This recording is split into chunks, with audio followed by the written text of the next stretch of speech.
যদি ৩,৪০০ মেগাৱাট যদি আমি কৰিব খোজোঁ, আমাক ৫,১০০ বিঘা মাটি লাগিব।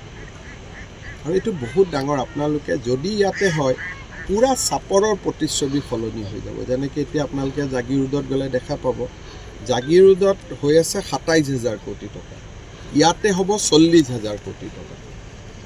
আৰু ইয়াৰো এখন টেণ্ডাৰ হ'ব। কোনোবাই কৈছে আদানী আহিব, কোনোবাই কৈছে অমুক আহিব, চবেই মাত্ৰ ট্ৰায়েল মাৰি আছে। কোনে পাব সেইটো টেণ্ডাৰ হ'ব। টেণ্ডাৰত যোনে আটাইতকৈ কম খৰচত মানুহক ইলেক্ট্ৰিচিটি দিম বুলি ক'ব, তেওঁহে কামটো পাব। ধৰক মই ক'লোঁ, আদানীয়ে ক'লে মই ৫ টকা প্ৰতি ইউনিটত দিম, কোনোবা জিন্দালে আহি ক'লে আমি ৪ টকা ৯০ পইচা দিম, টাটাই আহি ক'লে আমি ৪ টকা ৬০ পইচা দিম, কিন্তু ৪ টকা ৬০টোৱে পাব। সেইকাৰণে ইয়াতে এটা নিবিদাৰ প্ৰক্ৰিয়া হ'ব। গতিকে কোনো কোম্পেনীৰ নাম নাই, খালি কোনোবা এটা আহিব। ইয়াৰ অঞ্চলৰ মানুহে অকণমান ভয় খাই আছে, ছাৰ আপুনি তলত দিছে। ভয় খাবৰ কাৰণে কি আছে? আমাক ক'ত যাম, কি কৰিব? সেইটো চাওক, এতিয়া চৰকাৰী মাটিত যোন বহি থাকে, তেওঁলোকে চৰকাৰক আবেদন কৰিব লাগে মাটি দেখুৱাই, য'ত যেনেকৈ পাৰে মাটি দিব। কিন্তু চৰকাৰী মাটিত বহি থকা মানুহখিনিয়ে মাটি পট্টাৰ দৰেতো সমান সুবিধা নাপায়। আইনতে লিখা আছে যে দখল কৰিলে কি পাব, মেডি পট্টা থাকিলে কি পাব, একচনীয়া পট্টা থাকিলে কি পাব। আৰু তাৰ ওপৰতো মই মানুহ হিচাপে যাক যেনেকৈ যিমান আৰু সহায় কৰি দিব পাৰোঁ মই কৰি দিম। আৰু তেওঁলোকক মই গুৱাহাটীত মাতিও লৈছোঁ যে আপোনালোক আহিব, আমি আলোচনা কৰিম। যিখিনি 100% খাছলেণ্ডত আছে, খাছলেণ্ড মানে 100%ত খাছলেণ্ড থকা মানুহকো কিবা এটা সহায় কৰি দিম, কিন্তু একদম জোনেল ভেলু দিব নোৱাৰে। যিখিনি মানুহৰ ম্যাদী পট্টা আছে, তেওঁলোকক আমি ম্যাদী পট্টাৰ সলনি আমি বেলেগত মাতি দিম। কাৰোবাৰ পট্টা নাই, তেওঁলোকক চৰকাৰী নিয়মত এককালীন সাহায্য দিয়াৰ নিয়ম আছে, আইনত যি আছে সেইমতে। আৰু য'ত ইটা ভাটা আছে, তাতে মাটিৰ যিটো আজিৰ জোনেল ভেলু তাতকৈ ৩ গুণ বেছি পইচা পাব। যদি জোনেল ভেলু ইয়াত ৯ লাখ, তেওঁলোকে ২৭ লাখ টকা পাব। গতিকে কাকো আমি ক্ষতি হ'ব নিদিওঁ। হাইৱে বনালে যেনেকৈ মানুহে নিজে মাটি এৰি দিয়ে মৰমতে, কাৰণ ভাল পইচাও পায়, বেলেগ কামো কৰিব পাৰে। গতিকে যিসকলৰ ম্যাদী পট্টাৰ মাটি আছে, তেওঁলোকে উপযুক্ত ক্ষতিপূৰণ পাব। কিন্তু যোনে এনেই বহি আছে, তেওঁলোকে চৰকাৰী নিয়মমতে একো নাপায়। কিন্তু মই এটা প্ৰতিশ্ৰুতি দিছোঁ যে তেওঁলোককো আমি সহায় কৰাৰ বাবে চেষ্টা কৰিম, যদি চাপৰ নিৰ্বাচিত হয়। এতিয়ালৈকে কনফাৰ্ম হোৱা নাই যে ইয়াতেই হ'ব, ২-৩ জেগা আমি চাই আছোঁ।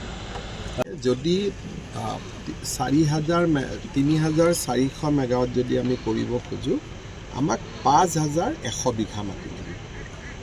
আৰু এইটো বহুত ডাঙৰ। আপোনালোকে যদি ইয়াতে হয়, পূৰা চাপৰৰ প্ৰতিচ্ছবি সলনি হৈ যাব। যেনেকৈ এতিয়া আপোনালোকে জাগীৰ ৰোডত গ'লে দেখা পাব, জাগীৰ ৰোডত হৈ আছে ২৭,০০০ কোটি টকা, ইয়াতে হ'ব ৪০,০০০ কোটি টকা। আৰু ইয়াৰো এখন টেণ্ডাৰ হ'ব। কোনোবাই কৈছে আদানী আহিব, কোনোবাই কৈছে অমুক আহিব, চবেই মাত্ৰ ট্ৰায়েল মাৰি আছে। কোনে পাব সেইটো টেণ্ডাৰ হ'ব। টেণ্ডাৰত যোনে আটাইতকৈ কম খৰচত মানুহক ইলেক্ট্ৰিচিটি দিম বুলি ক'ব, তেওঁহে কামটো পাব। ধৰক মই ক'লোঁ, আদানীয়ে ক'লে মই ৫ টকা প্ৰতি ইউনিটত দিম, কোনোবা জিন্দালে আহি ক'লে আমি ৪ টকা ৯০ পইচা দিম, টাটাই আহি ক'লে আমি ৪ টকা ৬০ পইচা দিম, কিন্তু ৪ টকা ৬০টোৱে পাব। সেইকাৰণে ইয়াতে এটা নিবিদাৰ প্ৰক্ৰিয়া হ'ব। গতিকে কোনো কোম্পেনীৰ নাম নাই, খালি কোনোবা এটা আহিব। ইয়াৰ অঞ্চলৰ মানুহে অকণমান ভয় খাই আছে, ছাৰ আপুনি তলত দিছে। ভয় খাবৰ কাৰণে কি আছে? আমাক ক'ত যাম, কি কৰিব? সেইটো চাওক, এতিয়া চৰকাৰী মাটিত যোন বহি থাকে, তেওঁলোকে চৰকাৰক আবেদন কৰিব লাগে মাটি দেখুৱাই, য'ত যেনেকৈ পাৰে মাটি দিব। কিন্তু চৰকাৰী মাটিত বহি থকা মানুহখিনিয়ে মাটি পট্টাৰ দৰেতো সমান সুবিধা নাপায়। আইনতে লিখা আছে যে দখল কৰিলে কি পাব, মেডি পট্টা থাকিলে কি পাব, একচনীয়া পট্টা থাকিলে কি পাব।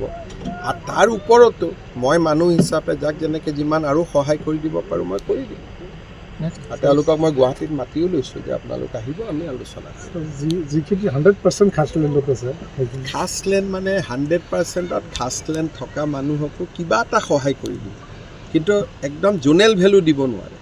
যিখিনি মানুহৰ ম্যাদী পট্টা আছে, তেওঁলোকক আমি ম্যাদী পট্টাৰ সলনি আমি বেলেগত মাতি দিম। কাৰোবাৰ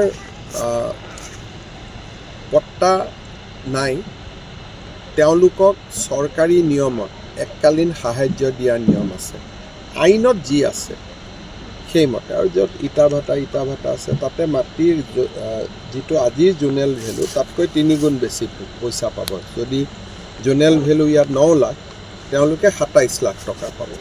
গতিকে কাকো আমি ক্ষতি হ'ব নিদিওঁ। হাইৱে বনালে যেনেকৈ মানুহে নিজে মাটি এৰি দিয়ে মৰমতে, কাৰণ ভাল পইচাও পায়, বেলেগ কামো কৰিব পাৰে। গতিকে যিসকলৰ ম্যাদী পট্টাৰ মাটি আছে তেওঁলোকে উপযুক্ত ক্ষতিপূৰণ পাব। কিন্তু যোনে এনেই বহি আছে তেওঁলোকে চৰকাৰী নিয়মমতে একো নাপায়। কিন্তু মই এটা প্ৰতিশ্ৰুতি দিছোঁ যে তেওঁলোককো আমি সহায় কৰাৰ বাবে চেষ্টা কৰিম যদি চাপৰ নিৰ্বাচিত হয়। এতিয়ালৈকে কনফাৰ্ম হোৱা নাই যে ইয়াতেই হ'ব, 2-3 জেগা আমি চাই আছোঁ। যদি 3,400 মেগাৱাট যদি আমি কৰিব খোজোঁ, আমাক 5,100 বিঘা মাটি লাগিব। আৰু এইটো বহুত ডাঙৰ। আপোনালোকে যদি ইয়াতে হয় পূৰা চাপৰৰ প্ৰতিচ্ছবি সলনি হৈ যাব। যেনেকৈ এতিয়া আপোনালোকে জাগিৰোডত গ'লে দেখা পাব, জাগিৰোডত হৈ আছে 27,000 কোটি টকা, ইয়াতে হ'ব 40,000 কোটি টকা। আৰু ইয়াৰো এখন টেণ্ডাৰ হ'ব। কোনোবাই কৈছে আদানী আহিব, কোনোবাই কৈছে অমুক আহিব, চবেই মাত্ৰ ট্ৰায়েল মাৰি আছে।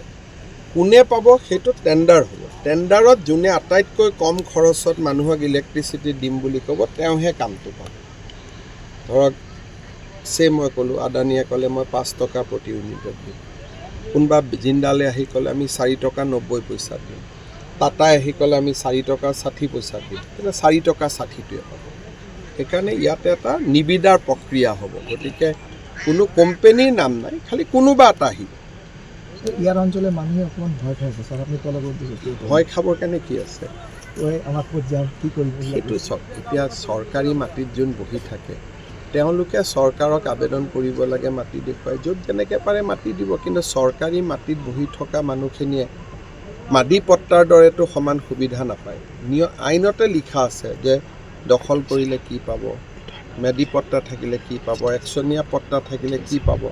আৰু তাৰ ওপৰতো মই মানুহ হিচাপে যাক যেনেকৈ যিমান আৰু সহায় কৰি দিব পাৰোঁ মই কৰি দিম। আৰু তেওঁলোকক মই গুৱাহাটীত মাতিও লৈছোঁ যে আপোনালোক আহিব, আমি আলোচনা কৰিম।